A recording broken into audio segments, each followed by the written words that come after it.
Bolívar, la gloria no se negocia. Respuesta al mito de la jaula dorada de Pilar Almagro. Lo que hoy escuchamos de voces como la de Pilar Almagro no es historia, es nostalgia colonial disfrazada de academia.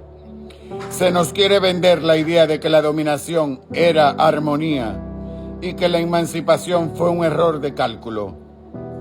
Eso no es un análisis, es un intento de rehabilitar un cadáver político. Almagro pretende que aceptemos que la libertad fue un extravío y que las cadenas eran en realidad abrazos. Pero vamos a responder con la contundencia de que los hechos, que el revisionismo prefieren callar. Dicen con ligereza que Hispanoamérica ya estaba unida. Mentira, confunden la administración de una propiedad real con la identidad de un pueblo. Hispanoamérica no era una nación, era un patrimonio absolutista gobernado a miles de kilómetros por una corona compuesta, donde cada territorio tenía sus propias leyes y privilegios, y donde los criollos eran súbditos de segunda. Una corona que no conocía la palabra ciudadano. Llamar unidad a la estructura virreinal es como llamar matrimonio al secuestro. Un imperio no une, anexa, no integra, extrae, no hermana, jerarquiza por casta y sangre.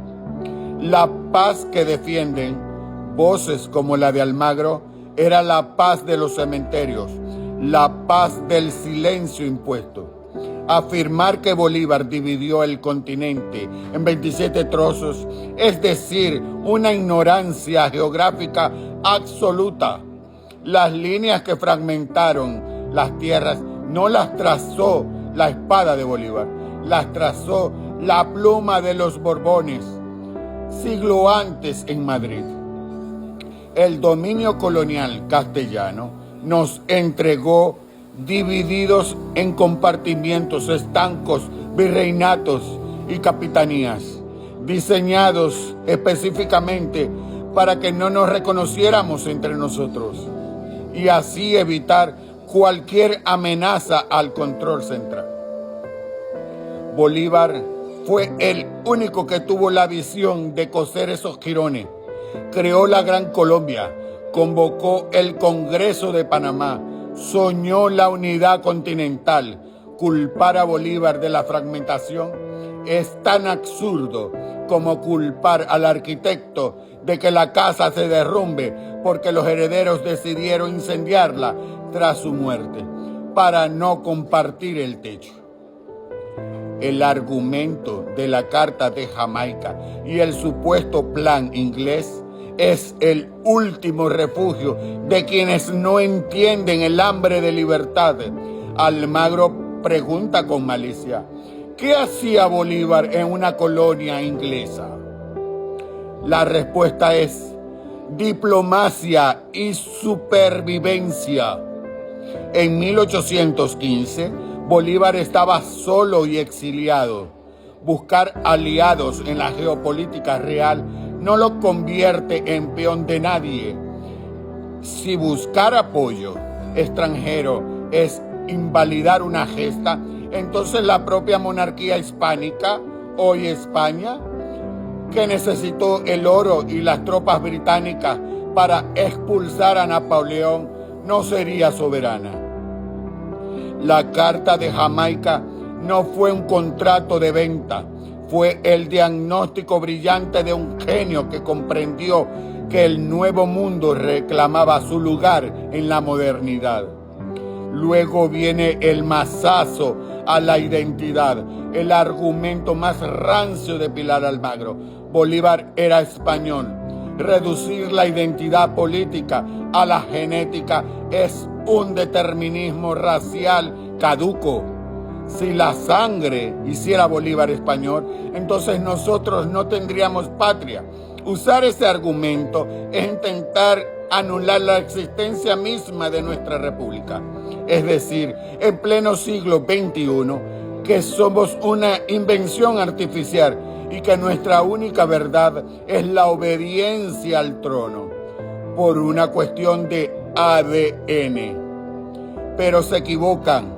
La nación no la define la sangre, la define la voluntad de ser libres. Negar que Bolívar es el arquitecto de nuestra identidad es intentar negar que Hispanoamérica tiene derecho a existir sin el tutelaje de las autoridades coloniales. Nos hablan de la benévola estructura imperial y dicen que no hubo colonias. Llámenlas como quieran, las palabras no borran la realidad. Un sistema que prohíbe el comercio entre hermanos, que censura la imprenta, que limita los cargos por el lugar de nacimiento y que extrae la riqueza para financiar guerras dinásticas en Europa, tiene un solo nombre: colonialismo.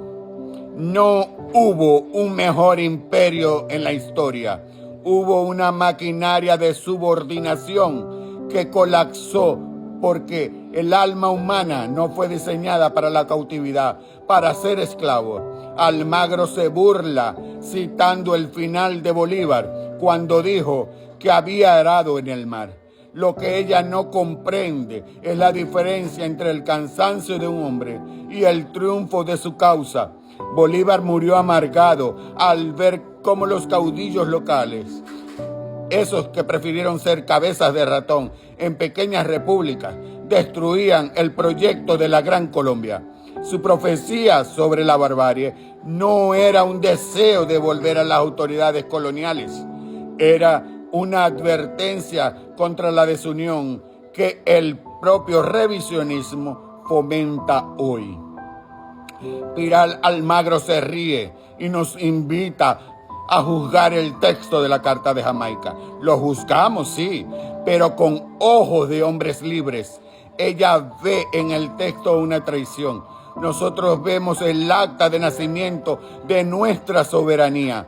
Ella ve un fraude. Nosotros vemos a un hombre que, estando en la miseria, tuvo la audacia de diseñar el futuro de todo un continente.